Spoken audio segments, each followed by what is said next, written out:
Hello everyone, मैं Saurabh sir NCERT वाला के प्लेटफॉर्म से आप सभी का स्वागत करता हूं। उम्मीद करता हूं कि आप सभी स्वस्थ और मस्त होंगे। तो हमने आपसे कहा था कि हम आपसे जो है करंट के जो इश्यूज होंगे, जो भी मुद्दे होंगे, उस पर हम आप डिस्कस करेंगे।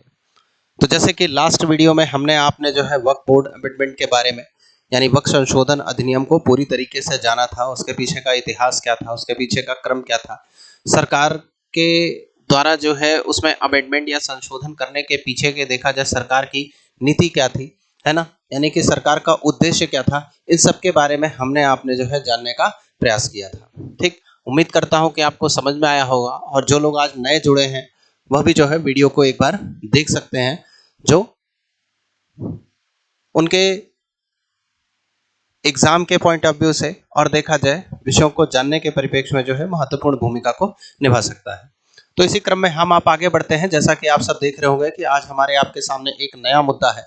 एक्चुअल में ये मुद्दा अब नया है, जिस पर सुप्रीम कोर्ट के द्वारा जो है एक महत्वपूर्ण निर्णय दिया गया है, यानी हिस्टोरिक वर्डिक्ट दिया गया है, एक ऐतिहासिक निर्णय दिया गया है, इसलिए हमारे लिए ये महत्वपूर्ण हो गया है।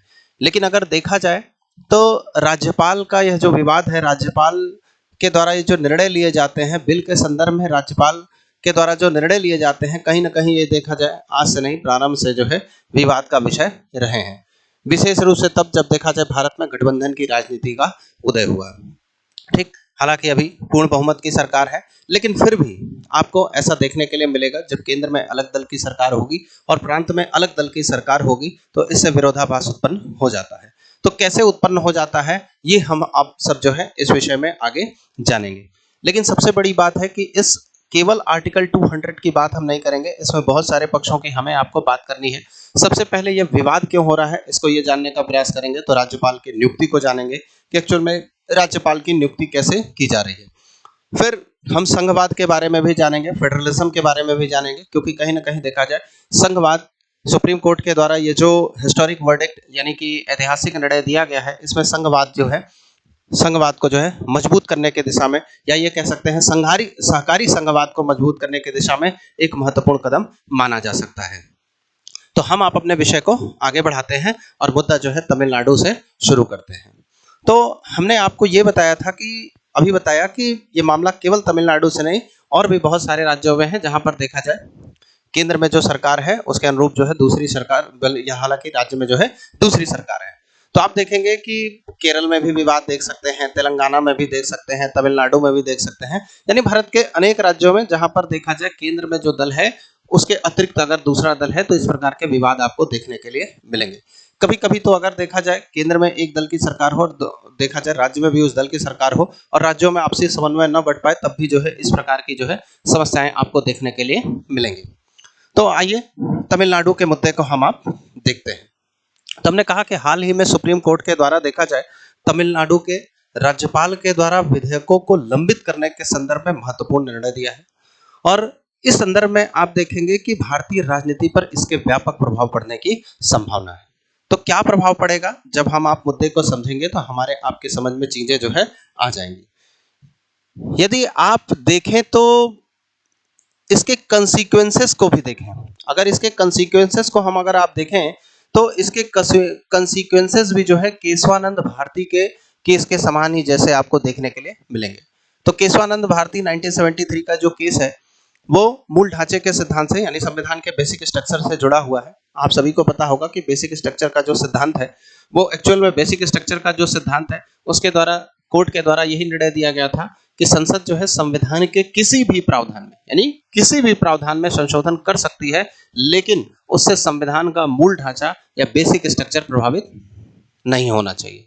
बेसिक स्ट्रक्चर बिल्कुल एक ऐसा स्ट्रक्चर है जिस पर पूरे जो संविधान की नींव है अगर उसको हटा दिया जाए तो पूरा संविधान ही धराशाही हो जाएगा, है ना। तो जैसे लोकतंत्र क्या है, बेसिक स्ट्रक्चर का हिस्सा है ना। धर्मनिरपेक्षता क्या है, बेसिक स्ट्रक्चर का हिस्सा है। ऐसे ही न्यायालय ने अलग अलग मामलों में जो है बेसिक स्ट्रक्चर को जो है परिभाषित किया है। इसी तरीके से आप देखेंगे कि हाल ही में सुप्रीम कोर्ट के द्वारा तमिलनाडु के संदर्भ में ये जो निर्णय दिया गया है यह भी कहीं ना कहीं देखा जाए तो एक देखा जाए संघवाद की दिशा में यानी फेडरलिज्म की दिशा में देखा जाए सरकार के द्वारा एक महत्वपूर्ण कदम हो सकता है। साथ ही साथ अगर आप देखेंगे कि फेडरलिज्म के साथ साथ आप देखिए कि यह लोकतंत्र की रक्षा के लिए, संविधान की रक्षा के लिए भी सुप्रीम कोर्ट का यह निर्णय महत्वपूर्ण भूमिकाओं को निभा सकता है। तो लोकतंत्र तो आप जानते हैं, सुप्रीम कोर्ट के द्वारा समय समय पे जो निर्णय दिए जाते हैं इनसे भी आप परिचित होंगे, लेकिन इस संदर्भ में हम पहले संघवाद को भी थोड़ा सा जान लेते हैं कि एक्चुअल में संघवाद है क्या, है ना। यानी ये कह सकते हैं कि फेडरलिज्म है क्या, व्हाट इज फेडरलिज्म, इसके बारे में हम आप थोड़ी बातों को जानते हैं, है ना। तो जैसे पिक्चर से आपको कुछ चीजें स्पष्ट हो रही होंगी कि फेडरलिज्म क्या है, तो पिक्चर के माध्यम से अगर आप समझने का प्रयास करें तो एक 10 सेकंड आप पिक्चर को देख लीजिए, फिर मैं आपको संघवाद को बताने का प्रयास करता हूं और उम्मीद करता हूं कि आपको समझ में भी सारी बातें आएंगी। ठीक, पिक्चर को देख लीजिए। पिक्चर में आप देखिए कि हमने इसमें आपको ये बताने का प्रयास किया है कि, है ना, एक आपको यूनियन गवर्नमेंट दिखाई दे रही होगी, एक स्टेट गवर्नमेंट दिखाई रही होगी, है ना। तो जैसे भारत की बात करें तो ये संपूर्ण भारत जो आपको दिख रहा है, एक तो संपूर्ण भारत, पूरा भारत आपको दिख रहा है ना, एक सेकंड, है ना। तो संपूर्ण भारत आपको दिखाई दे रहा है और इस भारत के भीतर आप देखिए ये जो सर्कल बना हुआ है, यानी ये जो ब्राउन कलर का हिस्सा है वही क्या है, राज्य है ना।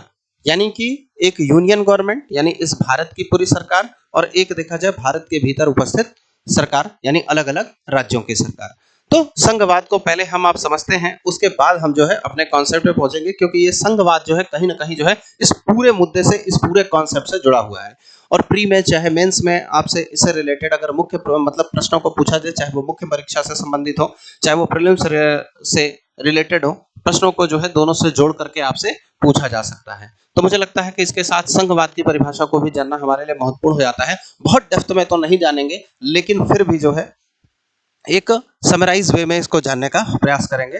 ठीक, तो एक्चुअल में फेडरलिज्म की जब आप बात करते हैं,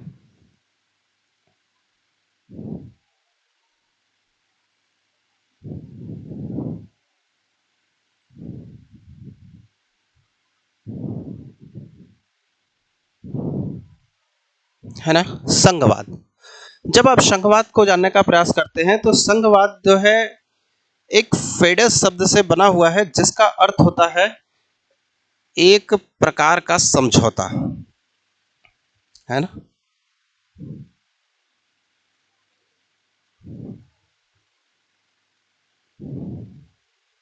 एक प्रकार का समझौता, या फिर ये कह सकते हैं एक अनुबंध, एक प्रकार का समझौता या अनुबंध है। कैसा समझौता या अनुबंध है? यह समझौता अनुबंध जो है दो या दो से अधिक व्यक्तियों के बीच भी हो सकता है और दो या दो से अधिक जो है समुदायों के बीच भी हो सकता है। अभी देखते जाइएगा, एक एक चीज बिल्कुल स्पष्ट होती जाएगी। हमने कहा ना, बिल्कुल जीरो से पढ़ाऊंगा, बिल्कुल एकदम जीरो से, ताकि जिसने कभी भी राजनीति विज्ञान के यानी कॉन्स्टिट्यूशन एंड पॉलिटी के कभी उसको जाना भी ना हो, उसको भी ये बात समझ में आ जाए।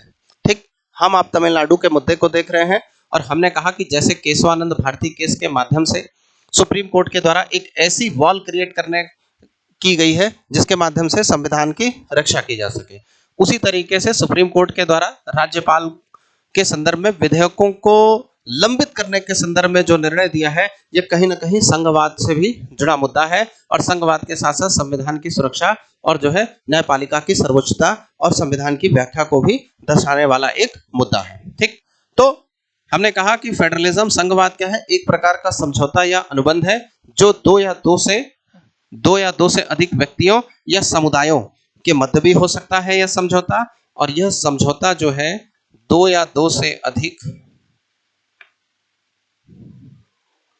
संस्थाओं या इंस्टीट्यूशन, है ना, के मध्य भी हो सकता है ना। तो दो या दो से अधिक व्यक्तियों या समुदायों की अगर बात करें तो वो एक अलग मुद्दा है, लेकिन अगर हम बात करें, हमने कहा ना कि पूरी बातें इतनी ही करूं कि जिससे ये मुद्दा संघवाद आपको समझ में आ जाए। फिर उसके बाद जब हम संघवाद को देखेंगे तब हम विस्तार से देखेंगे। अभी हमें आपको जो है सुप्रीम कोर्ट के निर्णय और तमिलनाडु के मुद्दे को जानना है। तो दो या दो से अधिक व्यक्तियों और समुदायों के मध्य भी यह समझौता हो सकता है और दो या दो से अधिक जो है संस्थाओं के मध्य भी यह समझौता हो सकता है। तो दो या दो से अधिक संस्थाओं के मध्य में अगर हम देखें तो भारत आएगा, और भारत के संदर्भ में आप देखें दो या दो से अधिक संस्थाओं, यानी एक तो भारत को अभी हमने पिक्चर के माध्यम से देखा था, एक यूनियन गवर्नमेंट देखने के लिए मिलेगी और दूसरी जो है आपको स्टेट गवर्नमेंट देखने के लिए भारत में मिलेगी, है ना। और साथ ही साथ जो है 1992 के बाद जो है संघवाद के अंतर्गत आप देखेंगे संघवाद को बढ़ावा देने के लिए आपको जो है लोकल गवर्नमेंट भी जो है पंचायती राज के रूप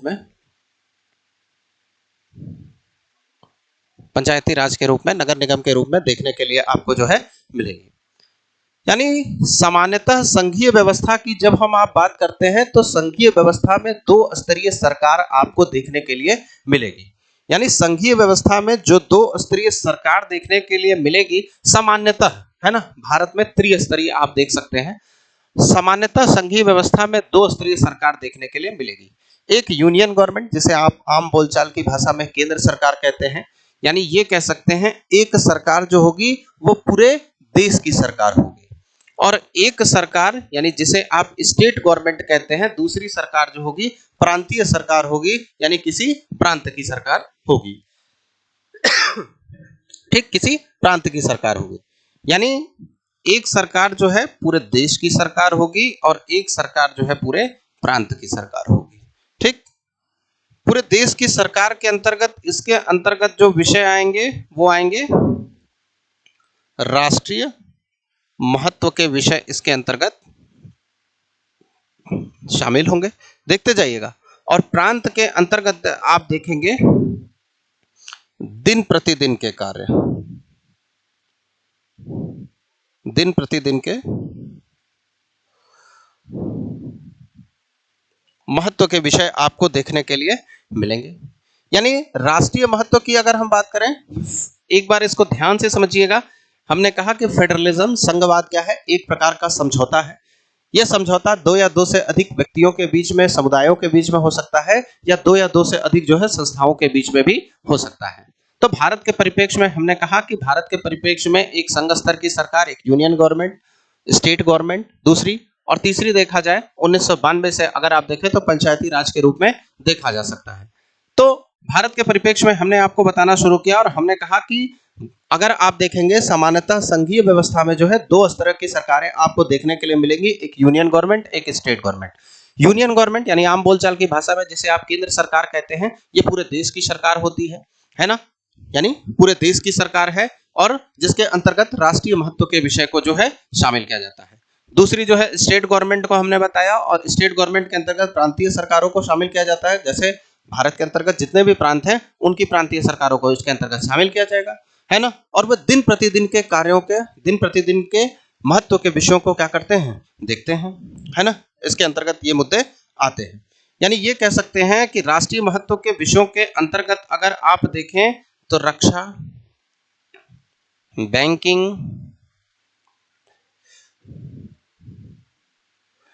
विदेश मामले और अन्य भी जो है बहुत सारे जो है मतलब देखा जाए राष्ट्रीय महत्व के विषय जो है इसके अंतर्गत शामिल किए जाते हैं। दिन प्रतिदिन के महत्व के विषयों की बात करें जो कि राज्य के अंतर्गत आते हैं, उसके अंतर्गत आप देखिए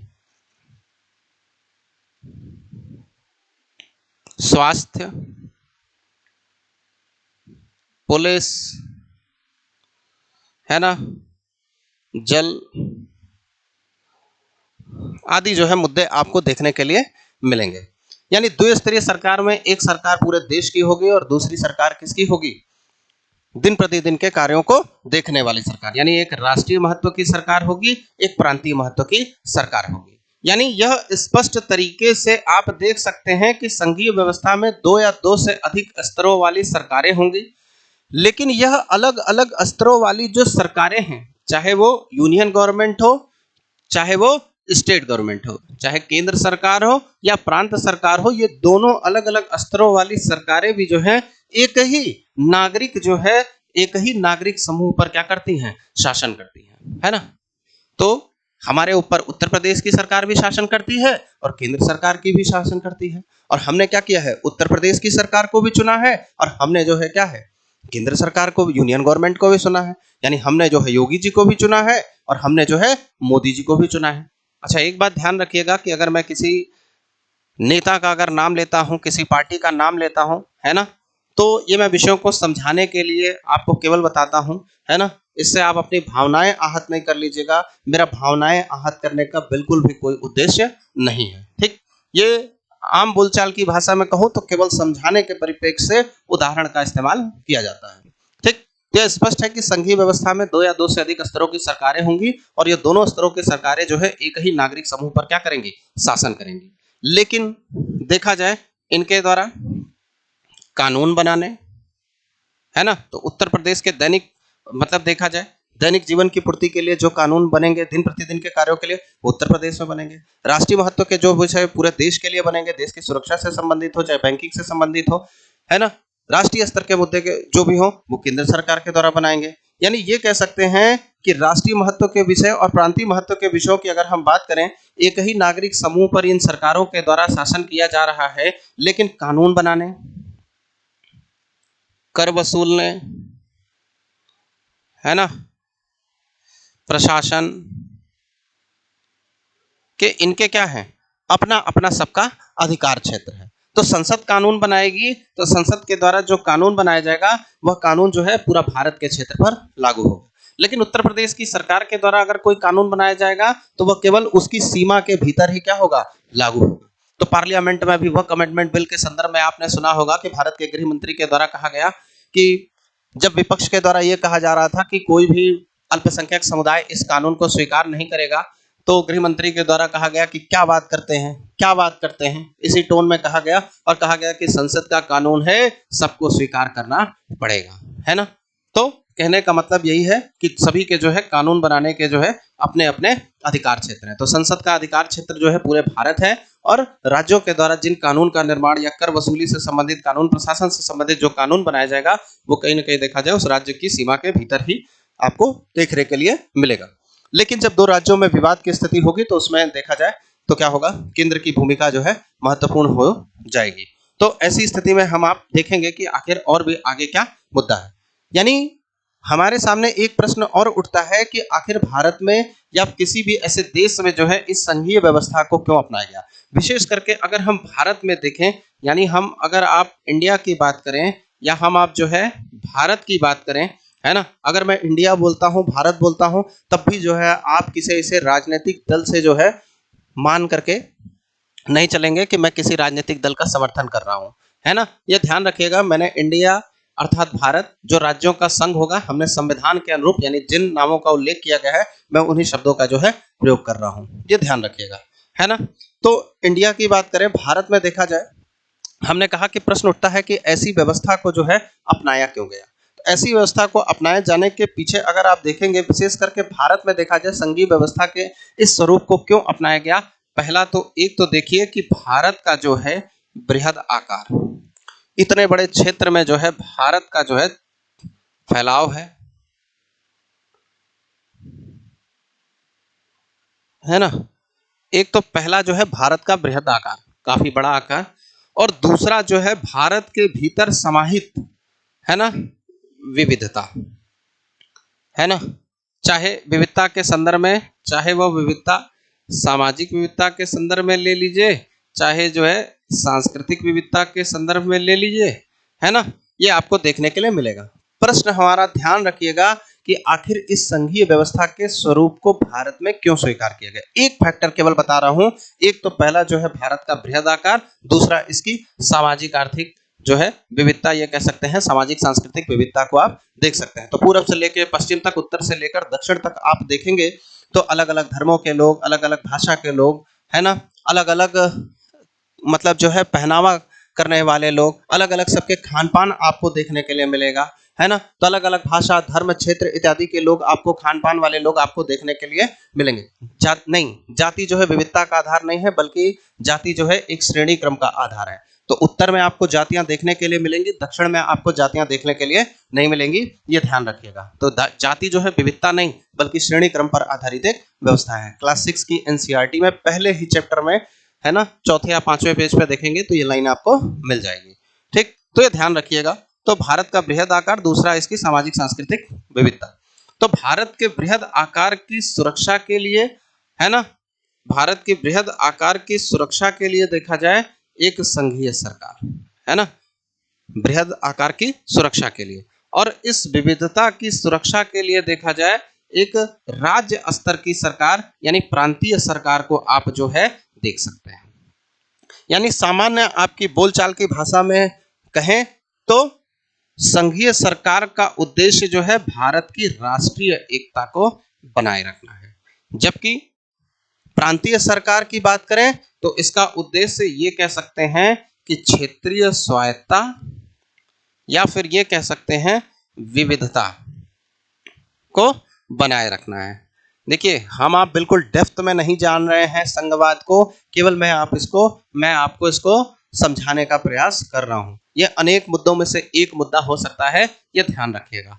एक बार इसको रिकैप्चुलेट करता हूं। अगर आप देखेंगे, हमने कहा कि संघीय स्तर की सरकारों में दो स्तर की सरकारें देखने के लिए मिलेंगी, एक यूनियन गवर्नमेंट और एक स्टेट गवर्नमेंट, है ना। एक जो यूनियन गवर्नमेंट सरकार होगी यानी संघीय सरकार होगी वो पूरे देश की सरकार होगी, और प्रांतीय सरकार जो होगी वो प्रांत की सरकार होगी। पूरे देश की सरकार जो है उसके अंतर्गत राष्ट्रीय महत्व के विषय आएंगे, रक्षा, बैंकिंग और विदेश मामले इत्यादि आएंगे, और प्रांतीय सरकार के अंतर्गत जो है दिन प्रतिदिन के कार्यों को आप मतलब देखने के लिए, मुद्दे देखने के लिए मिलेंगे। ठीक, फिर हमने कहा कि लेकिन दोनों के द्वारा ही जो है एक ही नागरिक समूह पर शासन किया जाता है, लेकिन महत्वपूर्ण बात यह है कि दोनों के कानून बनाने के तरीके में, कर वसूलने के तरीके में और प्रशासन में क्या है अंतर आपको देखने के लिए मिलेगा। ठीक, यानी फिर हमने आपसे प्रश्न पूछा कि इतनी बड़ी व्यवस्था को, मतलब देखा जाए संघीय व्यवस्था के इस स्वरूप को भारत में शासन के लिए क्यों अपनाया गया, तो इसके पीछे हमने कहा कि एक तो भारत का विविध आकार और दूसरा भारत के भीतर जो है विविधता, जिसके कारण भारत में इस स्वरूप को अपनाया गया, है ना। यानी संघीय सरकार जो है राष्ट्रीय महत्व के विषयों को देखेगी और प्रांतीय सरकार ये कह ले यानी राज्य स्तर की जो सरकार है क्षेत्रीय स्वायत्तता या विविधता को बनाए रखने के लिए। इसका मतलब हम ये कह सकते हैं कि संघीय व्यवस्था से न केवल सरकार की शक्ति बढ़ेगी बल्कि देखा जाए राष्ट्रीय एकता और क्षेत्रीय स्वायत्तता में भी क्या होगी, वृद्धि आपको देखने के लिए मिलेगी, है ना।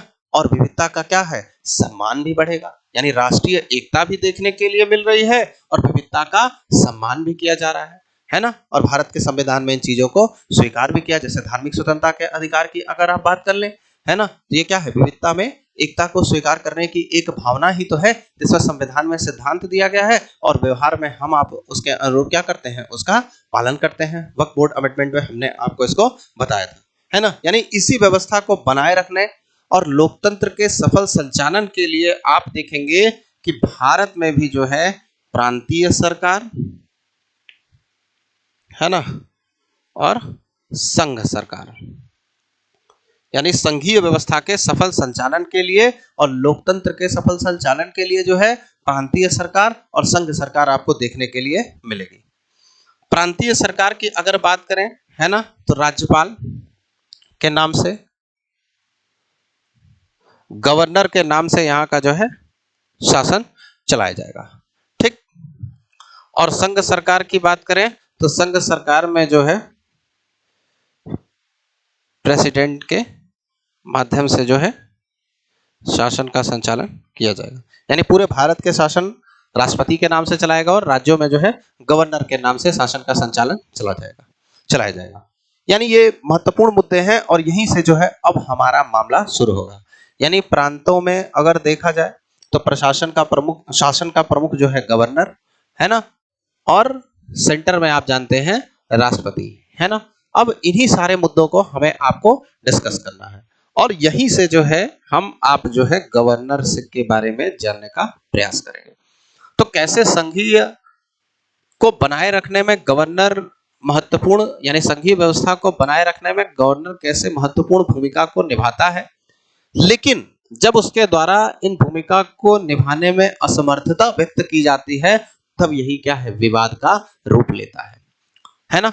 तो अगर गवर्नर के नाम से राज्य का शासन चलाया जा रहा है, प्रांत का शासन चलाया जा रहा है, तो सबसे पहले हमें यह जानना होगा कि विवाद कैसे उत्पन्न हो रहा है। उसके लिए सबसे पहले हमें गवर्नर की जो है नियुक्ति के बारे में जानना होगा, गवर्नर की नियुक्ति के बारे में जानना होगा, है ना। यानी राज्यपाल की नियुक्ति कैसे की जाती है, कौन करता है, यह हमारे लिए जानना जरूरी है। एक्चुअल में राज्यपाल की अगर बात करें तो राज्यपाल न तो जनता के द्वारा प्रत्यक्ष रूप से सीधे चुना जाता है और ना ही अप्रत्यक्ष रूप से राष्ट्रपति की तरह संवैधानिक प्रक्रिया के तहत उसका जो है चुनाव किया जाता है। यानी न तो जनता के द्वारा प्रत्यक्ष रूप से और ना ही राष्ट्रपति की तरह अप्रत्यक्ष रूप से संवैधानिक प्रक्रिया के अनुरूप चुना जाता है। राज्यपाल जो है वो किसके द्वारा? केंद्र सरकार के द्वारा, है ना। यानी ये कह सकते हैं कि यूनियन गवर्नमेंट के द्वारा जो है नॉमिनेटेड, यूनियन गवर्नमेंट के द्वारा जो है उसको क्या किया जाता है? मनोनीत किया जाता है। यानी ये राज्यपाल को केंद्र सरकार के द्वारा क्या किया जाता है? मनोनीत किया जाता है। लेकिन सुप्रीम कोर्ट के द्वारा 1979 में इसके संदर्भ में एक महत्वपूर्ण निर्णय दिया था कि राज्य में राज्यपाल का जो कार्यालय है वो केंद्र सरकार के अधीन कोई रोजगार नहीं है और राज्यपाल को नियुक्त करने के संदर्भ में सरकारिया आयोग और पंछी आयोग की रिपोर्ट को भी देखने के लिए महत्वपूर्ण जो है इसके संदर्भ में सुझाव दिया था।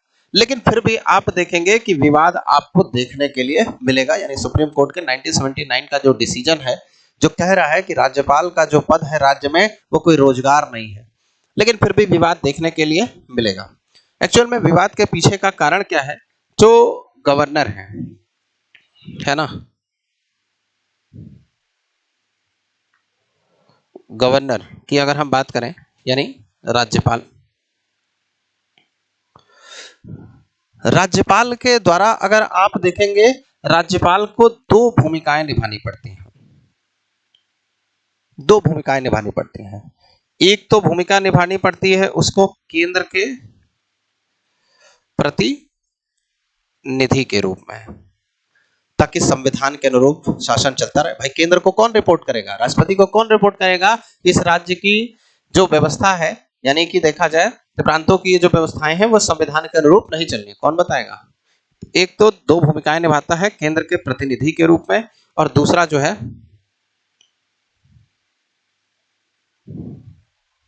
राज्य के प्रधान शासक के रूप में, यानी जिसके नाम से जो है राज्य का शासन चलाया जाता है।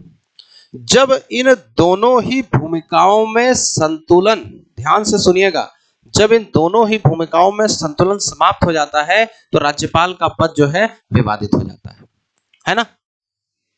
विशेष रूप से आप जब देखेंगे कि भारत में व्यवहार में ऐसा देखा गया है कि जब केंद्र में अलग दल की सरकार हो और प्रांत में अलग दल की सरकार हो और राज्यपाल जो है केंद्र सरकार के उद्देश्यों की पूर्ति करने के लिए महत्वपूर्ण भूमिकाओं को निभाने लगे, तब यही राज्यपाल का पद जो है विवादित हो जाता है। यानी जब केंद्र में अलग दल की सरकार और प्रांत में अलग दल की सरकारें हों और राज्यपाल जो है केंद्र के प्रतिनिधि की भूमिका निभाने के स्थान पर, केंद्र के प्रतिनिधि की भूमिका को निभाने के स्थान पर केंद्रीय दल की भूमिका निभाने लग जाए तो वही क्या है? राज्यपाल का पद जो है विवादित हो जाता है।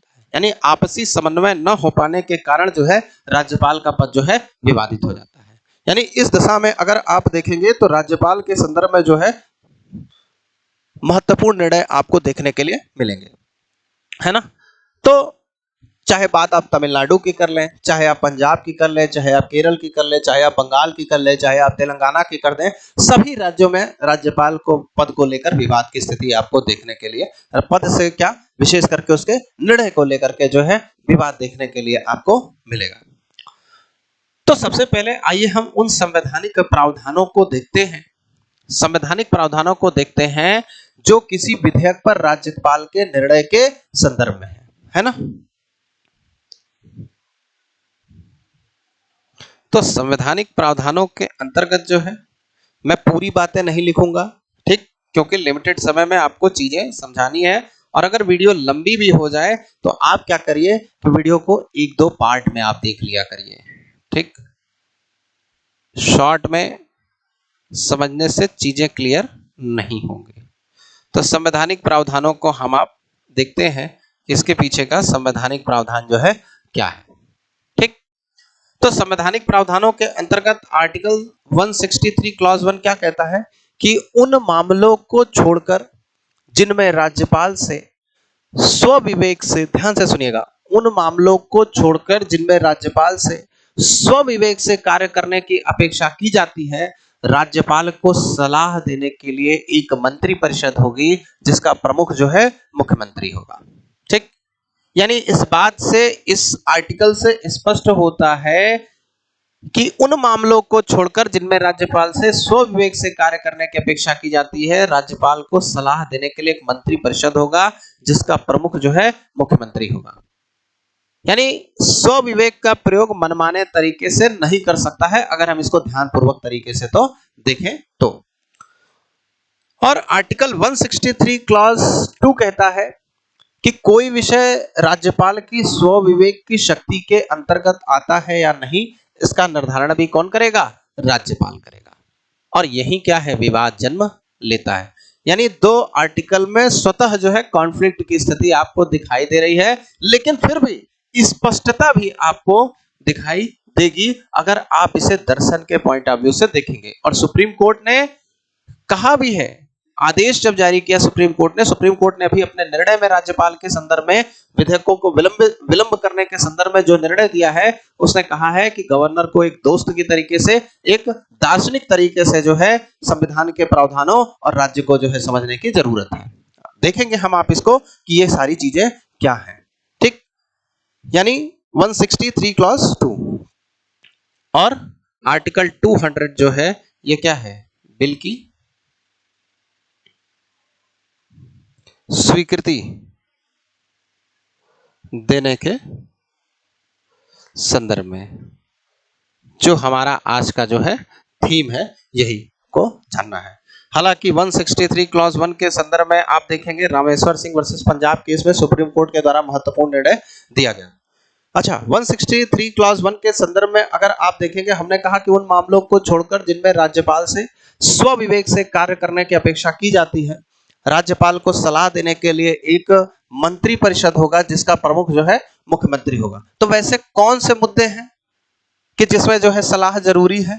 तो सबसे पहले आप देखिए कि जैसे भ्रष्टाचार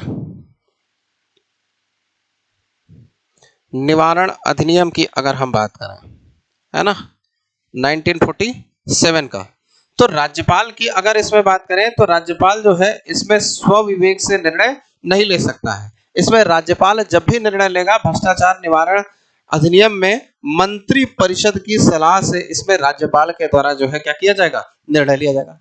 यानी स्टेटमेंट याद करिए, उन मामलों को छोड़कर जिनमें राज्यपाल से स्वविवेक से कार्य करने की अपेक्षा की जाती है ना, तो इस मामले को छोड़ करके कई सारे उदाहरण हैं। जब आप कभी हमसे राज्यपाल के बारे में पढ़ेंगे तब मैं इसके बारे में पूरा डिस्कशन करूंगा, लेकिन अभी हमारा मुद्दा क्या है, विधेयक को लंबित करने के संदर्भ में है। दूसरा एक और बता देता हूं, आर्टिकल 235 है ना, ये क्या है, एक्चुअल में अधीनस्थ न्यायालयों के विरुद्ध जब अनुशासनात्मक कार्यवाही की बात आएगी तब उस दशा में राज्यपाल जो है स्वविवेक से नहीं बल्कि हाईकोर्ट की सलाह पर जो है क्या करेगा, कार्य करेगा। यानी यहां पर भी राज्यपाल जो है आर्टिकल 235 के अंतर्गत जो है अधीनस्थ न्यायालय के संदर्भ में जब जो है निर्णय लेने की बात आएगी, अनुशासनात्मक कार्यवाही करने की बात आएगी, तो उस दशा में जो है हाई कोर्ट से जो है पूछ कर ही क्या करेगा, उसी की सलाह पर कार्य करेगा। और राज्यपाल की अगर आप बात करें तो मुख्य रूप से राज्यपाल के द्वारा जो है इन्हीं दो आर्टिकल्स का प्रयोग करके, है ना, और इस तीसरे आर्टिकल का प्रयोग करके विधेयकों को लंबित करने की प्रक्रिया जो है अनेकों राज्यों में, केरल में, तेलंगाना में, तमिलनाडु में, पंजाब में, है ना, देखने के लिए आपको जो है मिलेंगे। अब मामला यहीं से कहां पहुंचता है, सुप्रीम कोर्ट पहुंचता है। ठीक, तो अगर आप आर्टिकल 200 की बात करें बिल की स्वीकृति के संदर्भ में, तो बिल की स्वीकृति के संदर्भ में जब आप बात करते हैं, है ना, तो जब विधानसभा या विधानमंडल, विधानसभा या विधानमंडल का मतलब है कि जिन राज्यों में जो है विधान परिषद भी है, ठीक, और विधानसभा जहां पर केवल विधानसभा है, तो विधानसभा और विधानमंडल के द्वारा जब बिल, किसी बिल को जो है पास होकर के वो किसके पास जाता है, गवर्नर के पास जाता है, तो उस बिल के संदर्भ में गवर्नर के पास, राज्यपाल के पास जो है 4 ऑप्शन होते हैं, है ना, 4 ऑप्शन होते हैं। Article 200 upon receiving a bill the governor can take one of the following, है ना, यानी 4 विकल्प देखने के लिए मिलेंगे। गवर्नर क्या कर सकता है, उस बिल को स्वीकृति दे सकता है, यानी ये कहें ग्रांट एसेंट दे सकता है, यानी बिल है तो हमने कहा कि गरीबों के कल्याण से संबंधित कोई योजना लेकर के सरकार के द्वारा आ रहे हैं, है ना, तो गरीब कल्याण से संबंधित योजना है जिसमें गरीबों के लिए कई महत्वपूर्ण योजनाओं को जो है शामिल किया गया है जो गरीबों के उत्थान के लिए महत्वपूर्ण भूमिका को निभा सकता है। या ये मान लेते हैं नारी सशक्तिकरण के लिए जो है, पुनः मान लेते हैं कि आरक्षण से संबंधित कोई मुद्दा है जो लेकर के आया गया है, ठीक। यानी देखा जाए, कैसे देखा जाए तो राज्य में जो है महिलाओं की सुरक्षा और उसके सशक्तिकरण को बढ़ावा दिया जा सकता है, इस संदर्भ में ये कानून आ रहा है।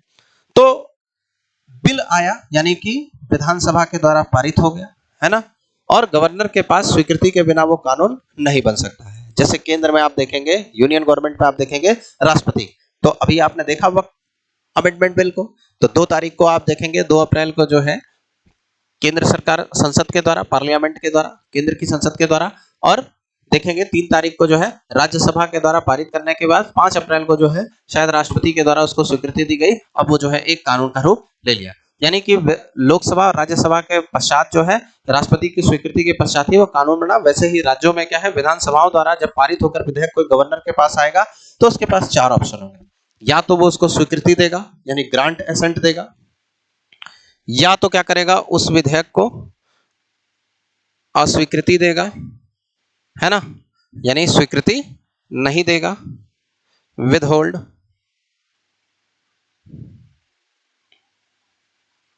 ठीक। इन्हीं मुद्दों को लेकर के विवाद है, ठीक। विधेयक को पुनर्विचार के लिए वापस कर देगा, यानी रिटर्न फॉर रिकंसिडरेशन, ठीक। और चौथा विकल्प गवर्नर के पास है कि राष्ट्रपति के विचार के लिए क्या करेगा, सुरक्षित, राष्ट्रपति के विचार के लिए के सुरक्षित कर लेगा, reserve for the president's consideration, ठीक। ये 4 कार्य करेगा। लेकिन हम ये ध्यान रखिएगा कि जब विधानमंडल के द्वारा पारित होकर के कोई बिल जो है गवर्नर के पास आता है तो उसके पास जो है गवर्नर के पास 4 विकल्प होते हैं। लेकिन ये चारों विकल्प के संदर्भ में सबसे महत्वपूर्ण बात यह है कि बिल पर गवर्नर को निर्णय लेना है, डिसीजन लेना है। बिल पर निर्णय के संदर्भ में कोई समय सीमा जो है भारत के संविधान में निर्दिष्ट नहीं की गई है। यही जो है क्या है, विवाद का सबसे बड़ा जो है मुद्दा बना, और न्यायपालिका ने इसमें महत्वपूर्ण भूमिका निभाई और एक महत्वपूर्ण निर्णय जो है न्यायपालिका के द्वारा दिया गया। और जब समय सीमा निर्धारित नहीं है तो यही कारण है कि विधेयक क्या होते हैं, लंबित हो जाते हैं, लंबे समय तक उस पर कोई निर्णय ही नहीं आता। तो एक्चुअल में हमने कहा कि जब आर्टिकल 163 क्लॉज 1 और 163 क्लॉज 2 को जब आप देखेंगे, चाहे 163 क्लॉज 1 हो चाहे आर्टिकल 163 क्लॉज 2 हो, तो यह अर्थ निकलता है कि विवेकाधीन शक्तियों का प्रयोग जो है संवैधानिक सीमाओं के भीतर ही है, यानी राज्यपाल के द्वारा विवेकाधीन शक्तियों का प्रयोग जो है मनमाने तरीके से नहीं किया जा सकता है।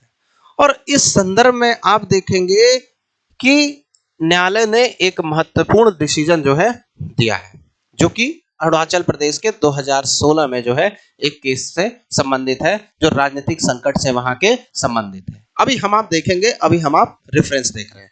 यानी हमने कहा कि 163 क्लॉज 1, 163 क्लॉज 2 से अर्थ निकलेगा, अगर दर्शन के पॉइंट ऑफ व्यू से देखेंगे कि विवेकाधीन शक्तियों का प्रयोग जो है संवैधानिक सीमाओं के भीतर ही है, इसका प्रयोग मनमाने तरीके से नहीं किया जा सकता है, बल्कि इसका प्रयोग जो है राज्यपाल के द्वारा तर्कसंगत तरीके से ही किया जा सकता है। ठीक।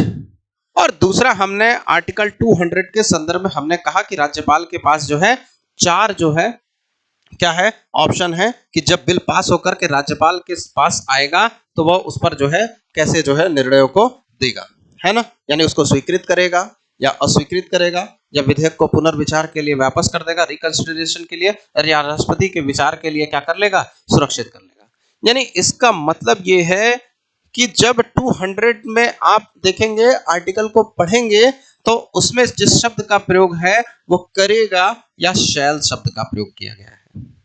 इसका मतलब अगर दर्शन के पॉइंट ऑफ व्यू से देखें तो ये बिल्कुल स्पष्ट है कि राज्यपाल को अगर बिल उसके पास आता है तो लंबित नहीं बल्कि बिल पर जो है शीघ्रता से निर्णय लेने का कार्य करना है, यानी शीघ्रता से उस पर क्या करना है, निर्णय लेना है। लेकिन यहाँ क्या है, राज्यपाल के पास कोई बिल 3 साल से लंबित है, कोई 2 साल से लंबित है, तो कोई 1 साल से लंबित है। एक महत्वपूर्ण भूमिका आपको देखने के लिए मिलेगी, है ना।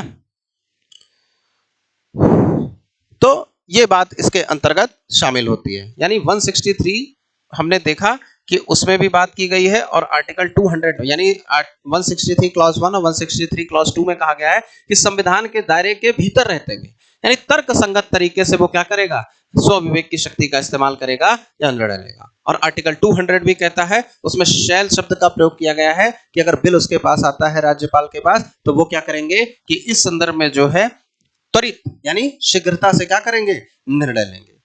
इस प्रकार आप देखेंगे कि इस प्रकार सुप्रीम कोर्ट का 2016 का एक डिसीजन जो है महत्वपूर्ण हो जाता है, जो कि अरुणाचल प्रदेश से संबंधित है। अरुणाचल प्रदेश से संबंधित है और केस का नाम है क्या, नबाम रेबिया। आप अच्छे से इस केस के बारे में जानते हैं, नबाम रेमिया और Bamang Felix versus deputy speaker. ठीक। इस संदर्भ में सुप्रीम कोर्ट का निर्णय जो है एक महत्वपूर्ण निर्णय हो जाता है।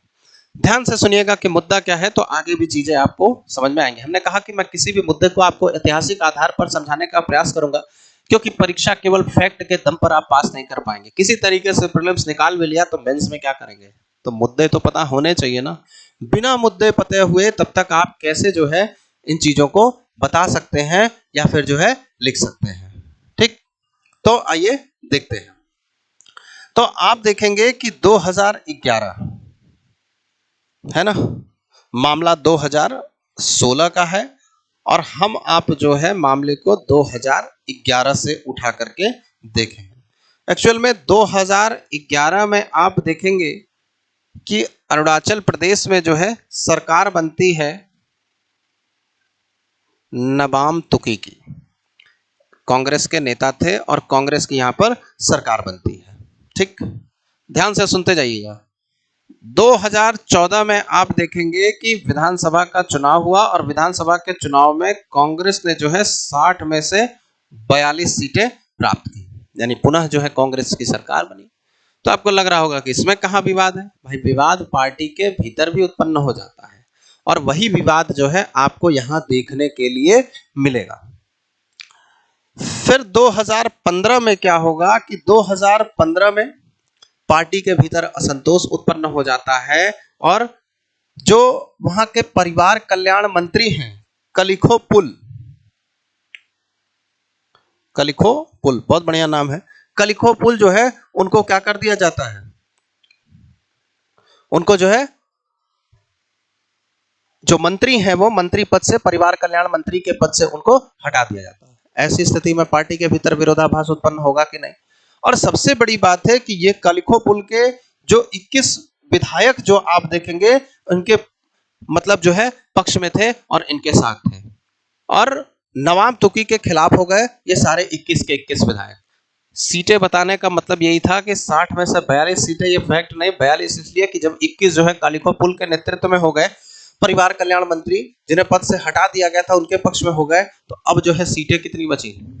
21 बची, है ना। तो ऐसी स्थिति में फ्लोर टेस्ट तो होगा ही होगा, है ना। तो सरकार का गठन जो होता है बहुमत के आधार पर, मेजोरिटी के आधार पर होता है, और विशेष करके 50% प्लस 1 के आधार पर सरकार का गठन होगा। यहां तो जो है क्या हो गए? आधे हो गए। अब यहां पर राज्यपाल की जो भूमिका है वो महत्वपूर्ण हो गई। एक बात ध्यान दीजिएगा, यहां पर केंद्र में किसकी सरकार है? मामला 2015 में चल रहा है, यानी भारत में पूर्ण बहुमत की सरकार एक आ चुकी है ना। और भारत में पूर्ण बहुमत की जो सरकार आ चुकी है और दूसरी तरफ प्रांत में जो है दूसरे दल की सरकार है। और राज्यपाल की भूमिका जब यहाँ पर महत्वपूर्ण हो जाएगी, तो हमने कहा कि जब राज्यपाल को 2 भूमिकाएं निभानी पड़ती हैं, एक केंद्र के प्रतिनिधि के रूप में और दूसरा जो है किस रूप में? प्रांत के प्रधान शासक के रूप में। तो ऐसी स्थिति में जब दोनों में संतुलन समाप्त हो जाता है तो राज्यपाल का पद क्या होता है? विवादित हो जाता है। तो केंद्र में सरकार ए की है और प्रांत में सरकार जो है बी की है, तो केंद्र की सरकार ए सरकार क्या करेगी? अपनी इस प्रांत में भी सरकार की स्थापना करने का प्रयास करेगी। और इसमें भूमिका कौन निभाएगा? राज्यपाल सबसे महत्वपूर्ण भूमिका निभाएगा। क्यों? क्योंकि राज्य में क्या हो रहा है, केंद्र के प्रतिनिधि के रूप में जब वो उपस्थित है तो वो उसकी सूचना जो है सरकार को देगा, केंद्र सरकार को देगा। तो यहां पर मामला क्या होता है? आर्टिकल 174 है ना। तो फ्लोर टेस्टिंग का मामला आता है कि भैया अब जो है 42 में से 21 विधायक हो गए, ऐसी स्थिति में क्या किया जाए? फ्लोर टेस्ट कराया जाए, बहुमत का परीक्षण कराया जाए। तो बहुमत के परीक्षण के संदर्भ में आप देखेंगे कि बहुमत के परीक्षण के लिए जो है गवर्नर ने क्या कहा कि सीएम की सलाह पर जो है 16 जनवरी 2016 को जो है क्या किया? विधानसभा के सत्र का आह्वान किया। लेकिन इसमें सबसे महत्वपूर्ण बात यह नहीं है, महत्वपूर्ण बात यह है कि 16 जनवरी 2016 को विधानसभा के सत्र का आह्वान किया और बिना अध्यक्ष से पूछे और बिना मुख्यमंत्री से पूछे इसकी तिथि को परिवर्तित कर करके जो है 16 दिसंबर 2016 कर दिया। ऐसा करेक्शन किया गया कि यह मान लिया जाए कि केवल मंथ का दिक्कत हो गया, अपने ऊपर कोई आपत्ति ना आए। आप देखिए ना, 16 जनवरी और 16 दिसंबर की बात करें, है ना, साल परिवर्तित हो जा रहा है ना। तो 16 जनवरी 2016, सॉरी यहाँ 16 दिसंबर 2015, पूरा वर्ष परिवर्तित हो जा रहा है। यानी 16 जनवरी 2016 को बैठक बुलानी थी, विधानसभा का सत्र आह्वान करना था मुख्यमंत्री की सलाह से, लेकिन उन्होंने क्या कर दिया? 16 दिसंबर 2016 को, यानी 1 महीने पहले ही क्या कर ली? बैठक बुला दी। और कहा गया कि ये राज्यपाल की क्या है? स्वविवेक की शक्ति है। आप देख रहे हैं ना स्वविवेक की शक्ति। क्यों इसको जो है सुप्रीम कोर्ट ने महत्वपूर्ण निर्णय दे करके इसमें परिवर्तन लाने का प्रयास किया गया है, ये सबसे महत्वपूर्ण मुद्दा इसीलिए है। तो स्वविवेक की शक्ति का प्रयोग किया गया। अच्छा, मजे की बात ये देखिए कि 16 जनवरी 2016 को क्या किया गया? विधानसभा का सत्र बुलाने का आह्वान किया गया, ये मुख्यमंत्री की सलाह पर। महत्वपूर्ण बात यह है कि 9 दिसंबर 2015 को असंतुष्ट विधायकों को क्या कर दिया गया? जो विधायक थे, है ना, जो एमएलए थे, उन्हें बर्खास्त कर दिया गया। और तिथि को यानी 16 जनवरी से पहले आप देखिए कि 9 दिसंबर को ही, क्योंकि जाहिर सी बात है कि तिथि आगे की है तो उसके पहले जो है इनको विधायकों को क्या कर दिया? अयोग्य ठहरा दिया गया। और 16 दिसंबर 2015 को जो है राज्यपाल ने सत्र की तिथि क्या कर दी? परिवर्तित करके 16 दिसंबर जो है 2015 कर दी। महत्वपूर्ण बात यह है कि अब केंद्र सरकार को मौका मिल गया और जनवरी 2016 में केंद्र सरकार ने यहां पर क्या? राष्ट्रपति शासन लगा दिया, है ना।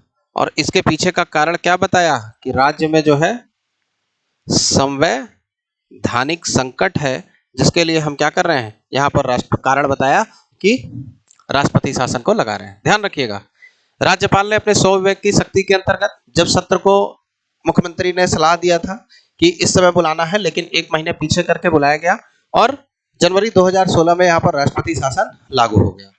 और महत्वपूर्ण बात यह है कि आप देखिए कि फरवरी 2016 में जो कलिखो पुल है, कलिखो पुल प्लस बीजेपी के, है ना, यानी दूसरी पार्टी के देखा जाए, और कुछ असंतुष्ट विधायकों के साथ मिलकर इन्होंने क्या बना ली, अपनी गवर्नमेंट बना ली, है ना। और स्वयं जो है कलिखो पुल वहां के क्या बन गए, मुख्यमंत्री बन गए। देखिए कैसे राजनीति चल रही है। इस पूरी घटना को कांग्रेस ने जो है कहा कि यह एक असंवैधानिक घटना है। मामला जो है 13 जुलाई 2016 को कहां पहुंच गया, सुप्रीम कोर्ट पहुंच गया। कोर्ट ने पूरे घटनाक्रम को जो है ध्यान से देखा और इस संदर्भ में जो है महत्वपूर्ण निर्णय दिया और कहा कि यह जो राजनीतिक घटनाएं हो रही हैं यह क्या है, असंवैधानिक है, यह संविधान के अनुरूप नहीं है। तो यहां राज्यपाल ने संविधान की भावना का उल्लंघन किया है। राज्यपाल द्वारा विधानसभा के सत्र की तिथि को परिवर्तित करना यह अनुचित नहीं है और राष्ट्रपति शासन भी जो है यहाँ पर क्या है, असंवैधानिक रूप से लगाया गया है। कोर्ट ने क्या किया, दोबारा जो है ना, कलिखो पुल को कहा कि इनकी जो सरकार है वो एक अवैध सरकार है, असंवैधानिक सरकार है, इस तरीके से सरकारों का गठन नहीं होता है। और दूसरा महत्वपूर्ण निर्णय ये दिया कि नबाम तुकी को जो है क्या कर दिया, पुनः से कोर्ट के द्वारा जो है बहाल करके उन्हें जो है सीएम बना दिया गया। तो भारतीय संघीय व्यवस्था और राज्यपाल की भूमिका पर यह निर्णय जो है एक मील का पत्थर था, है ना। और ये कह सकते हैं न्यायपालिका की सक्रियता और संविधान की रक्षा को जो है यह निर्णय क्या करता है, दर्शाता है। तो इस स्थिति में आप देखेंगे कि जो उस समय सुप्रीम कोर्ट के चीफ जस्टिस थे, जस्टिस खेहर साहब थे, है ना, तो उन्होंने अपने जजमेंट में कहा कि we have turn the clock back,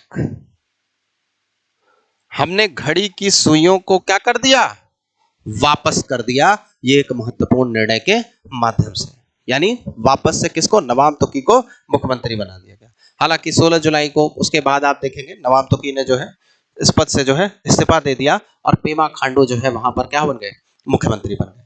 यानी न्यायालय ने महत्वपूर्ण निर्णय देते हुए ये कहा कि आर्टिकल 163 क्लॉज 1, 163 क्लॉज 2, यानी इसका मतलब है कि कोई विषय, मतलब राज्यपाल के स्वविवेक की शक्ति के संदर्भ में निर्णय देते हुए कहा कि राज्यपाल के पास स्वविवेक की शक्ति तो प्राप्त है, लेकिन उसका प्रयोग वो है मनमाने तरीके से नहीं कर सकता है। और न्यायालय ने संविधान सभा में होने वाली जो बहस थी, वाद विवाद था, उसके संदर्भ में भी जो है बातें की और कहा कि यही कारण है कि संविधान सभा के सदस्यों ने, यानी संविधान सभा के जो प्रारंभिक संविधान सभा के सदस्यों ने जो है राज्यपाल को नाम मात्र की जो है शक्ति प्रदान की गई, संवैधानिक शक्ति जो है संवैधानिक शक्ति के रूप में भूमिका निभाने की बात की है, बल्कि वास्तविक शक्ति के रूप में नहीं। अगर ऐसे ही हम राज्यपाल के स्वविवेक की शक्ति को मानते रहेंगे तो राज्यपाल जो है अपने आप में एक सर्वशक्तिमान सर्वव्यापी पद हो जाएगा, है ना, जो संविधान से भी ऊपर हो जाएगा। ठीक, तो इस मामले में सुप्रीम कोर्ट ने जो है महत्वपूर्ण निर्णय को दिया।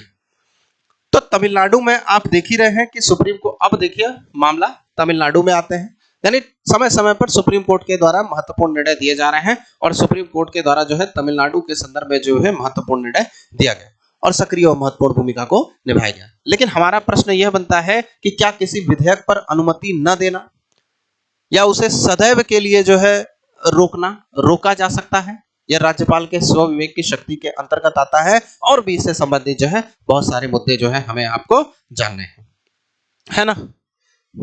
तो देखिए इससे संबंधित जो है 4 प्रश्न जो है निकल करके आते हैं जो हमें आपको जानने हैं। तो पहला मुद्दा तो यह आता है कि can bill submitted to the governor under article 200 be kept pending without response for an infinite period of time, यानी कि क्या राज्यपाल के द्वारा जो है बिल को जो उसके पास सबमिट किया गया है उसको जो है अनिश्चित काल तक के लिए क्या किया जा सकता है, बिना रिस्पांस दिए अपने पास रखा जा सकता है। दूसरा प्रश्न जो किया जा रहा है, आप देखिए कि इससे जो मुद्दे निकल करके आ रहे हैं कि अंडर आर्टिकल 200 ये अलग अलग राज्यों के द्वारा यानी विशेष करके तमिलनाडु का मुद्दा है तो उनके द्वारा पूछा जा रहा है कि is the governor obligated to resend a bill to the legislative assembly with reasoning और can they simply say that they are withholding assent. इसका मतलब है कि क्या आर्टिकल 200 के अंतर्गत राज्यपाल किसी विधेयक को तर्क के साथ विधानसभा में पुनः भेजने के लिए बाध्य है या फिर वह केवल यह कर सकता है कि वह इस स्वीकृति को रोक रहे हैं। अब देखिए, लेकिन इस पर भी मुद्दा जो है, अगर ऐसा भी करता है तो इस पे भी जो है समयावधि का मुद्दा यानी टाइम ड्यूरेशन का मुद्दा आपको देखने के लिए मिलेगा। यानी कुल मिला जुलाकर मुद्दा जो है समय को लेकर के है, यानी करना तो है उनको, लेकिन कब करना है यह समय डिसाइड नहीं है। यानी जब समय अवधि तय नहीं होगी तो जाहिर सी बात है कि विलंब होगा, और विलंब होगा तो जो है क्या है, समस्याएं उत्पन्न होंगी। और विपक्ष शासी राज्यों में आप देखेंगे, अगर चाहे आप विधायी प्रक्रिया की बात कर लीजिए, है ना, चाहे आप जो है राजनीतिक शासन की बात कर लीजिए, इसमें इनके लिए क्या होगा, संकट उत्पन्न हो जाएगा। जब समय अवधि नहीं होगी तो विलंब होगा। और राज्य के लिए कानून जो है महत्वपूर्ण है, जो कानूनों को बनाया जा रहा है वो क्या है, एक महत्वपूर्ण कानून है भाई, तभी तो बनाया जा रहा है, और उस पर विलंब होगा तो ऐसे कहीं ना कहीं जो है राज्यों के लिए समस्याएं उत्पन्न होंगी। तो विपक्ष शासी राज्यों में विधायी प्रक्रिया और राजनीतिक शासन में जो है बाधा उत्पन्न होगी। तो कहीं ना कहीं अगर आप देखें तो यह क्या है, सहकारी संघवाद से भी जुड़ा है। सहकारी संघवाद की भावना को भी क्या करता है, प्रभावित करता है, अगर ऐसे निर्णय राज्यपाल के द्वारा लिए जाते हैं। सहकारी संघवाद क्या है, सहकारी संघवाद क्या है, किसी को इसकी डेफिनेशन पता है? एक्चुअल में सहकारी संघवाद समन्वय की एक नीति है जिसमें केंद्र और राज्य एक दूसरे के पूरक का कार्य करते हैं। केंद्र के द्वारा जो है राज्यों के हितों के लिए कार्य किया जाता है ना, योजनाओं का निर्माण किया जाता है, और राज्य के द्वारा जो है उन योजनाओं को अपनी ही देखा जाए राज्य के क्षेत्र में लागू करने का प्रयास किया जाता है। यानी ये कह सकते हैं एक दूसरे के समन्वय के लिए एक दूसरे के पूरक का कार्य किया जाता है। तो जब संघवाद को देखेंगे तो इसको पूरी स्पष्टता से और ज्यादा जो है इसको देखेंगे सहकारी संघवाद के संदर्भ में हम आप देखेंगे। विशेष रूप से आप देखेंगे कि गठबंधन की राजनीति की अगर बात करिए कोलिशन गवर्नमेंट में, और या फिर ये कह लीजिए कि भूमंडलीकरण, ग्लोबलाइजेशन, गठबंधन के कारण केंद्र और राज्य के मध्य विवाद के जो है नए नए मुद्दे आपको देखने के लिए मिलेंगे। हालांकि अभी तो सरकार जो है पूर्ण बहुमत की सरकार है, लेकिन फिर भी विवाद देखने के लिए मिल रहा है। तो ऐसे में समाधान के लिए सहकारी संघवाद जरूरी हो जाता है कि केंद्र और राज्य जो है एक दूसरे का पूरक कार्य करें। इस दिशा में आप देखेंगे तो कुछ संवैधानिक प्रावधान भी महत्वपूर्ण हो जाते हैं, जैसे कि आर्टिकल 263 के अंतर्गत अंतर्राज्यीय परिषद का जो गठन है वो एक महत्वपूर्ण भूमिका को निभाता है। नेशनल डेवलपमेंट काउंसिल 1952 का वो भी महत्वपूर्ण भूमिका निभाता है। नीति आयोग भी जो है सहकारी संघवाद को बढ़ावा देने की दिशा में एक महत्वपूर्ण कदम है ना। यानी केंद्र एवं राज्यों में समन्वय बना रहे, इसलिए अलग अलग राज्यों के द्वारा जो है सुप्रीम कोर्ट में के द्वारा जो है इसमें हस्तक्षेप करने की जो है बात की गई। तो क्या तमिलनाडु में संवैधानिक कार्यों के निर्वहन में, यानी कि जब हम आप 4 प्रश्नों को देख रहे थे तो जिसमें हमने आपको देखा 2 प्रश्न, ये देखिए तीसरा था when can the governor send a repassed bill which he has previously withheld assent from to the president from assent. यानी एक प्रश्न ये भी आता है, और चौथा आता है कि has there has been a delay in the discharge exercising of constitutional function in Tamil Nadu. यानी इसका मुद्दा ये निकल करके आता है कि क्या तमिलनाडु में संवैधानिक कार्यों के निर्वहन में देरी हुई। यानी इन 4 बातों के मुद्दे को हम आप देखेंगे तो सुप्रीम कोर्ट के द्वारा जो है इस संदर्भ में महत्वपूर्ण निर्णय दिए गए। लेकिन निर्णय जानने से पहले साथियों ये ध्यान रखिएगा कि 22 अप्रैल से जो है मॉर्निंग और इवनिंग में केवल एनसीईआरटी की कक्षाएं जो है प्रारंभ हो रही हैं, और बहुत सारे छात्रों का अनुरोध था, इसलिए जो है इस कक्षा का संचालन किया जा रहा है। ये कक्षा ऑनलाइन माध्यम से संचालित होगी और जिसकी फीस भी बहुत कम है। मुझे लगता है कि तैयारी के हर क्षेत्र में शामिल होने वाले, किसी भी क्षेत्र की तैयारी में आप अगर शामिल हो रहे हैं, है ना, चाहे वो सिविल सर्विसेज के लिए, चाहे वो टीचिंग के लिए, चाहे बैंकिंग के लिए, एसएससी के लिए, हमें लगता है कि जिस हिसाब से एग्जाम इजी टू मॉडरेट तरीके से हो गया है, यानी इजी टू मॉडरेट हो गया है, चेंज हो गया है, उस तरीके से आपके पढ़ने लिखने और समझने का तरीका भी परिवर्तित होना चाहिए। नहीं तो आप जो है परीक्षाओं को पास करने में बहुत ही कठिनाइयों का सामना करना पड़ेगा। इसी अनुरूप जो है इस कोर्स को डिजाइन भी किया गया है। और आप मैं आपको जितनी भी चीजें बना रहा हूँ, कहीं ना कहीं अगर मैं ऐतिहासिक आधार पर इन चीजों को नहीं जानता, अगर मेरी समझ ऐसी नहीं होती, तो शायद मैं आपको नहीं बता पाता और बाकियों की तरह भी जो है फैक्ट के तरीके से चीजों को बता करके आगे बढ़ जाता। मुझे क्या जरूरत है ऐतिहासिक आधार पर चीजों को बताने की, ताकि आप जड़ से चीजों को जो है समझ सकें, है ना। तो 22 अप्रैल को कक्षा का संचालन जो है प्रारंभ हो रहा है। लगभग इसमें 12-14 एडमिशन भी हो चुके हैं। हमने कहा कि किसी भी बैच में जो है 25 से ज्यादा एडमिशन नहीं लिए जाएंगे, ताकि हम जो है आपसे लगातार आपकी मेंटरिंग और मॉनिटरिंग कर सकें, तभी जो है ऐसा किया जा रहा है। और दूसरा, इसके अंतर्गत जो है 2 प्रकार के विषयों को शामिल किया गया है। एक एनसीईआरटी बेसिक, जो ऑल कॉम्पिटिटिव एग्जाम के लिए है, सभी कंपटीशन एग्जाम के लिए है ना, चाहे वो एसएससी की हो, चाहे वो बैंकिंग की हो, चाहे वो रेलवे से हो, है ना। इसमें हिस्ट्री, कॉन्स्टिट्यूशन, ज्योग्राफी, इकोनॉमिक और साइंस के विषय शामिल होंगे। और दूसरा जो है एनसीईआरटी एडवांस है, जो केवल आईएएस और पीसीएस के लिए है। ठीक, दोनों के फीस में बस 1000 रुपए का अंतर है। एक की फीस 2999 है और एक की फीस जो है 3999 है। ठीक, अधिक जानकारी के लिए आप हमारे क्यूआर को यहाँ से स्कैन करके एप्लीकेशन पर जाकर डाउट क्लियरिंग सेशन में चीजों को डाल सकते हैं, या स्क्रीन पर दिए गए इस नंबर के माध्यम से भी जो है आप हमसे क्या कर सकते हैं, संपर्क कर सकते हैं। ठीक, तो ध्यान रखिएगा कि पठन पाठन जारी रहना चाहिए और समझ आधारित पढ़ाई करिए, ताकि एक बार में चीजें क्या हो जाएं, संकलित हो जाएं, एक बार में चीजें जो है समझ में आ जाए। तो आइए फिर देखते हैं तमिलनाडु के मुद्दे पर सुप्रीम कोर्ट के द्वारा क्या निर्णय दिया गया। ये एक महत्वपूर्ण मुद्दा है। तो सुप्रीम कोर्ट के द्वारा निर्णय दिया जा रहा है कि governor must be a friend, guide and philosopher to the state, not a hindrance. यानी इसका मतलब है कि राज्यपाल को राज्य का मित्र, मार्गदर्शक और दार्शनिक होना चाहिए, ना कि देखा जाए क्या होना चाहिए, अवरोधक। महत्वपूर्ण निर्णय न्यायपालिका दे रहा है। अभी इसमें और भी इसके आउटकम क्या है उसको भी हम आप देखेंगे। अभी सुप्रीम कोर्ट अपने जजमेंट में क्या कह रहा है, क्योंकि ये जजमेंट ही हम अपने आंसर राइटिंग में लिखते हैं, है ना। दूसरा कह रहा है कि justice Pardiwala observe that there is no concept of absolute veto और pocket veto under the Indian constitution framework. यानी कोई भी ऐसा प्रावधान नहीं है भारत के संविधान में जो एब्सोल्यूट वीटो और पॉकेट वीटो के बारे में हो। लेकिन उससे पहले अगर आप देखें, ये महत्वपूर्ण है। तीसरा, सुप्रीम कोर्ट जो है अपने जजमेंट में कहा जा रहा है सुप्रीम कोर्ट के द्वारा, तो we are not undermining the office of the governor. ये थोड़ा सा रॉन्ग हो गया है। All we say is that the governor must act with due deference to the settled convention of parliamentary democracy, respecting the will of the people expressed through the legislature as well as the elected government responsible to the people। यानी इनका कहना है कि हम राज्यपाल के पद को कम नहीं समझते हैं, हम बस ये कहना चाहते हैं कि राज्यपाल को संसदीय लोकतंत्र की स्थिति और परंपराओं का सम्मान करते हुए कार्य करना चाहिए, विधायिका के माध्यम से लोगों की जरूरतों और लोगों के प्रति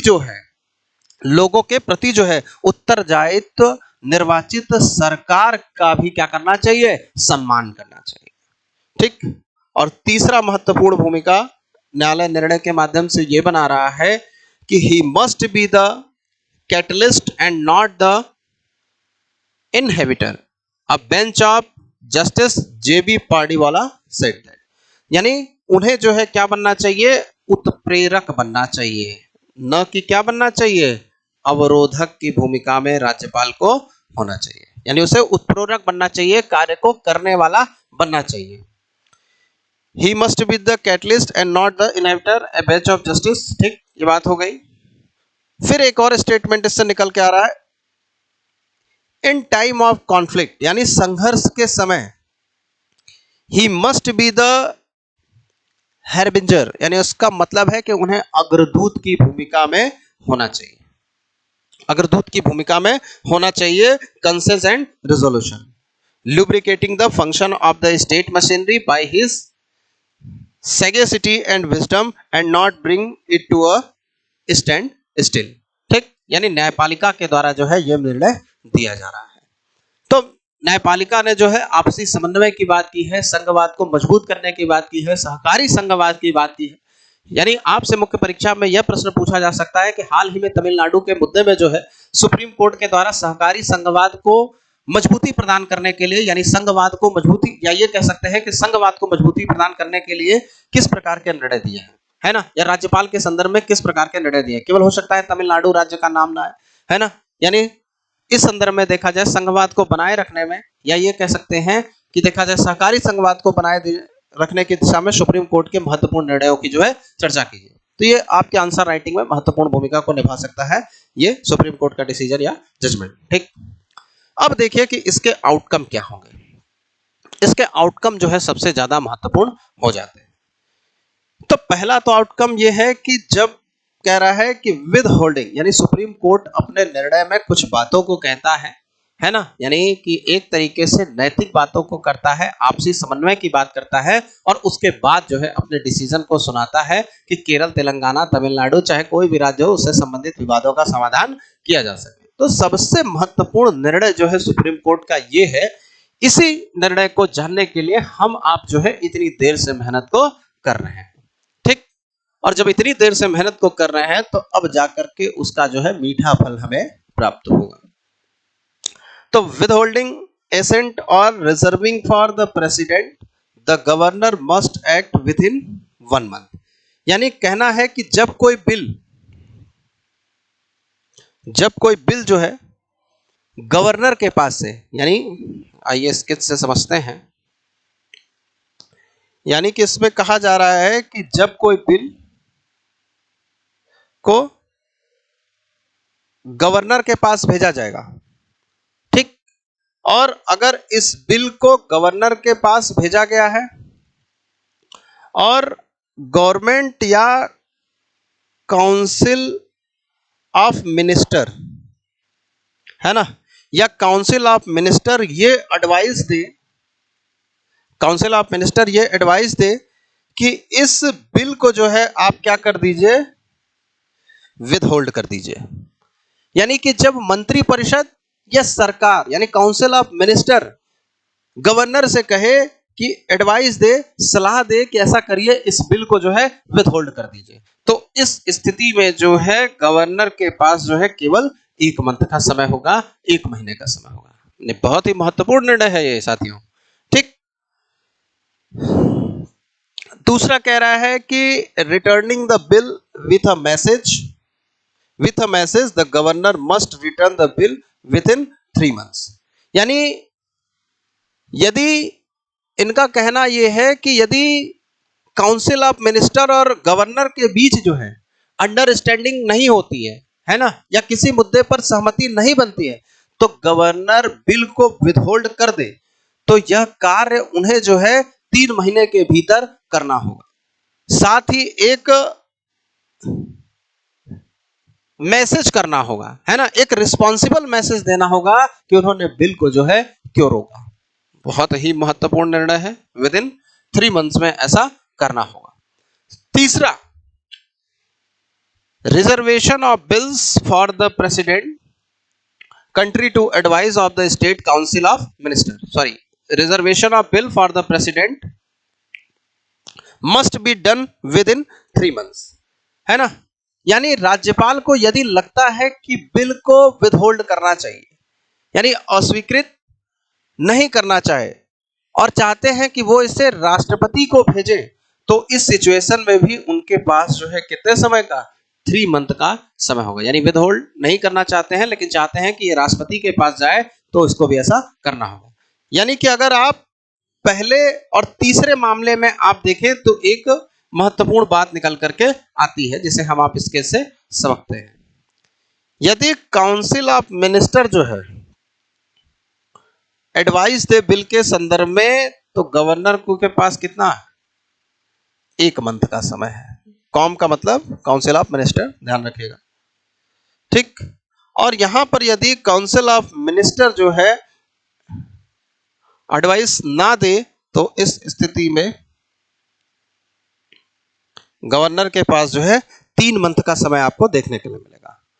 और इस संदर्भ में आप देखिए कि जब राष्ट्रपति के पास जो है गवर्नर सुरक्षित करने के उद्देश्य से बिल को भेजना चाहता है, इस संदर्भ में भी सुप्रीम कोर्ट की जो है गाइडलाइन क्या है, महत्वपूर्ण हो जाती है कि प्रत्येक बिल आप जो है राष्ट्रपति के पास, प्रत्येक बिल प्रेसिडेंट के पास आप नहीं भेज सकते हैं। इसके लिए कुछ सिचुएशन भी है। क्या है सिचुएशन प्रेसिडेंट के पास भेजने के लिए? पहला तो ये कह रहा है कि यदि स्टेट गवर्नमेंट का कोई लॉ, कानून ऐसा है जो डीपीएसपी के प्रोविजन के यानी संविधान के किसी प्रोविजन के अगेंस्ट है, तब इस स्थिति में आप क्या है, किसी भी प्रोविजन के, है ना, केवल डीपीएसपी हमने उदाहरण के तौर पर लिखा, अगेंस्ट है, तब इस स्थिति में आप क्या है, उस बिल को राष्ट्रपति के पास भेज सकते हैं। दूसरा कहा कि अगर centre versus state, centre versus state या कहे कि केंद्र और राज्य के, एंड ही कर लीजिए, केंद्र और राज्य के लॉ को लेकर के विवाद की स्थिति है, किसी कानून को लेकर के विवाद की स्थिति है, तो इस स्थिति में आप क्या है, इसे जो है राज्यपाल को, सॉरी, राष्ट्रपति को आप भेज सकते हैं। और यदि कोई बिल जो है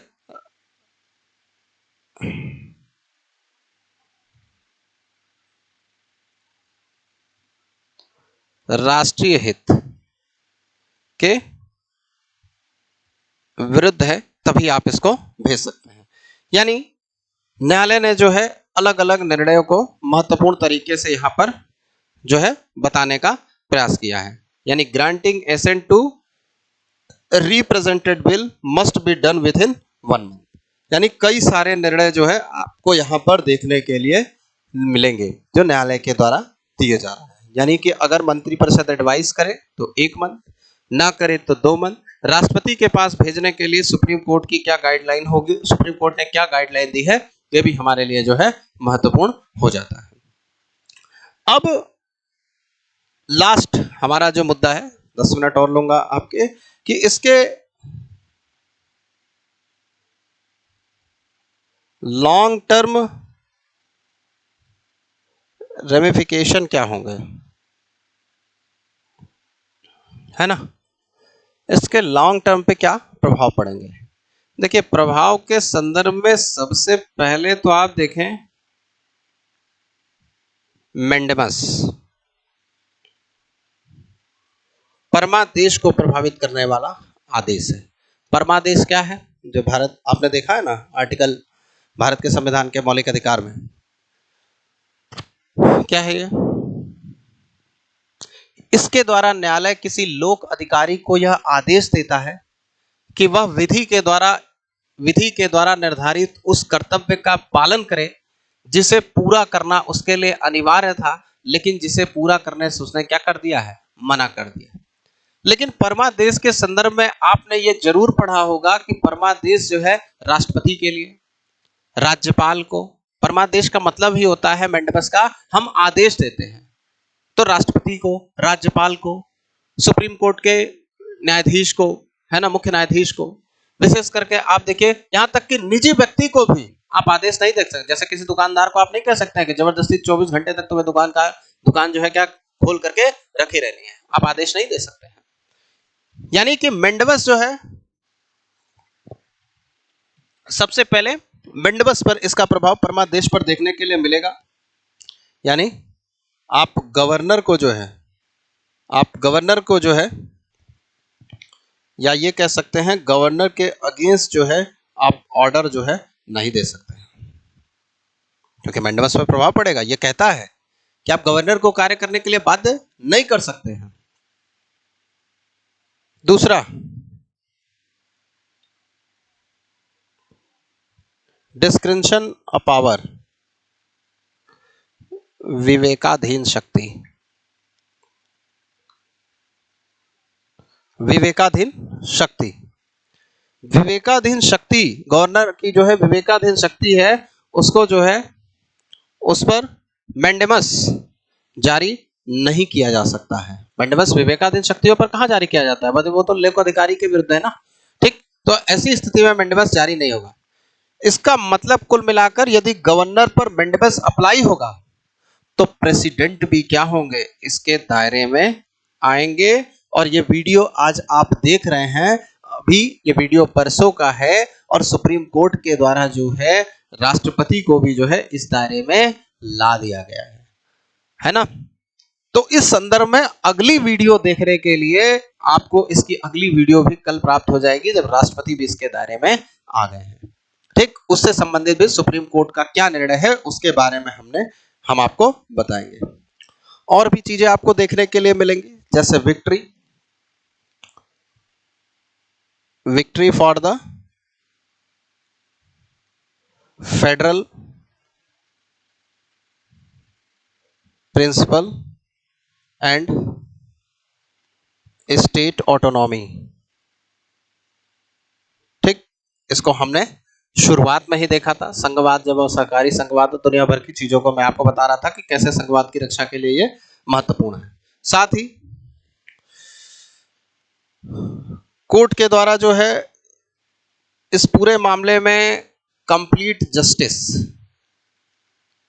है ना, कंप्लीट जस्टिस जो कि कोर्ट के द्वारा जो है आर्टिकल 142 के अंतर्गत जो है शामिल होता है। इसके अंतर्गत स्वविवेक से कोर्ट के द्वारा जो है आर्टिकल 142 का प्रयोग करते हुए निर्णय दिया। सुप्रीम कोर्ट को का यह एक विशेष अधिकार है, वह न्याय करने के लिए कोई भी आवश्यक आदेश जो है पारित कर सकता है। तो बाबरी मस्जिद से संबंधित विवाद का निर्णय, यानी कि मुस्लिम पक्ष को भी देखा जाए 5 एकड़ की जमीन देना इसी के अंतर्गत शामिल होता है।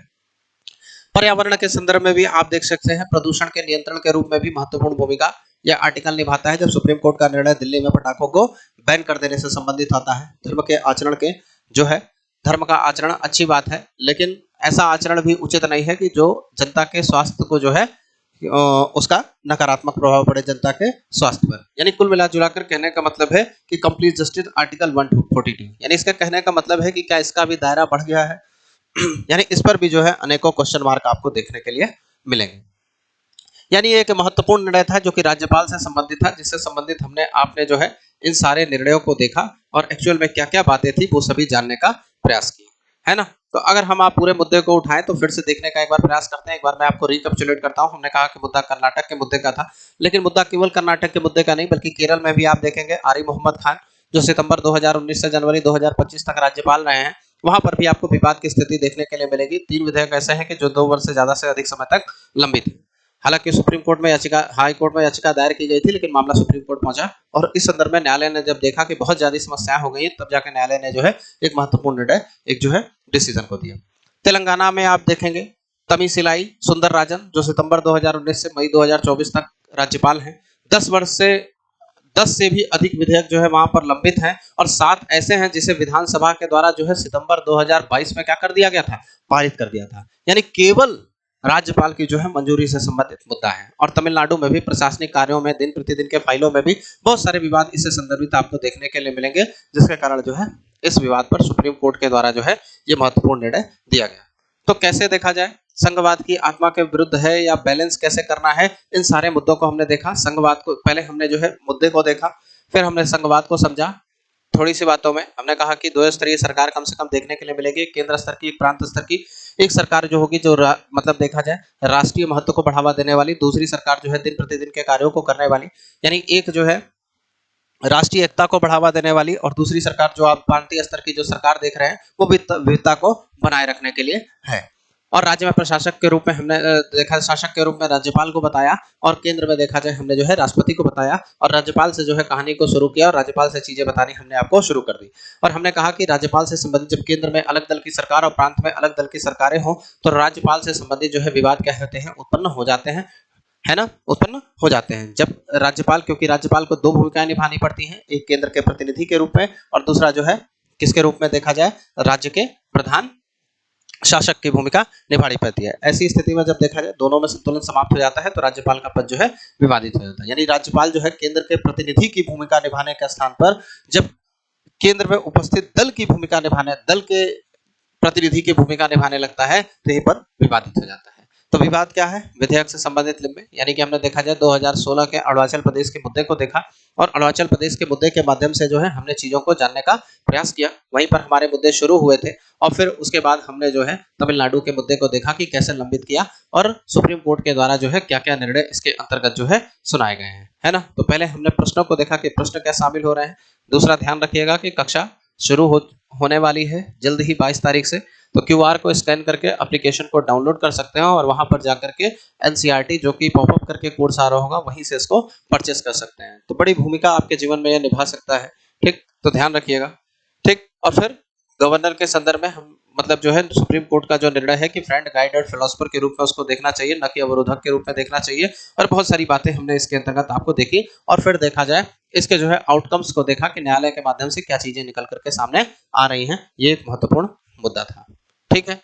उम्मीद करता हूं कि आपको चीजें समझ में आए होंगी। आप अपने साथियों को भी जो है इसको शेयर करिएगा, ठीक? ताकि उनको भी समझ में आए, ठीक? हमारा उद्देश्य ही आपकी देखा जाए सफलता है, चीजों समझ में आपको आए, इसके लिए हम बेहतर प्रयास निरंतर जारी रखते हैं, ठीक? हम आप जो है अगले मुद्दे के माध्यम से जुड़ेंगे जो कि हमने आपको बता दिया है कि मुद्दा क्या होने वाला है, ठीक? तो तब तक के लिए आप सभी का धन्यवाद और शेयर करना ना भूलें, ठीक है?